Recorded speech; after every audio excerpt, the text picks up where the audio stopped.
खेसारी बाबू तो के जन्मदिन के बहुत बहुत शुभकामना। चलिए यहाँ पर हूँ शूटिंग की वजह से। तो हर कला खूब निखरत रहे,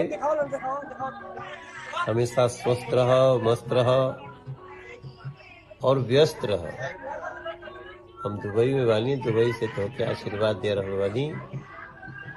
हैप्पी बर्थडे भाई खेसारी। खेसारी भैया ने भोजपुरी इंडस्ट्री के अंदर पैसा कमाई हो ना कमाई है, लेकिन एक चीज़ काफ़ी ज़्यादा कमाई है, क्योंकि बड़ों को इज्जत करते हैं। भोजपुरी सुपर स्टार खेसारी लाल यादव बहुत ज़्यादा इज्जत करते हैं। खेसारी लाल यादव को जितना इज्जत होती है भोजपुरी इंडस्ट्री के अंदर, मुझे नहीं लगता है कोई और अन्य कलाकार का या अन्य सुपर स्टार की इज्जत इतना होती है। तभी तो भोजपुरी के बड़े सुपर स्टार मनोज तिवारी ने अपनी बड़ी कीमती समय निकाल कर खेसारी लाल यादव के लाइव भाई और लाइव में हैप्पी बर्थडे मिस किए।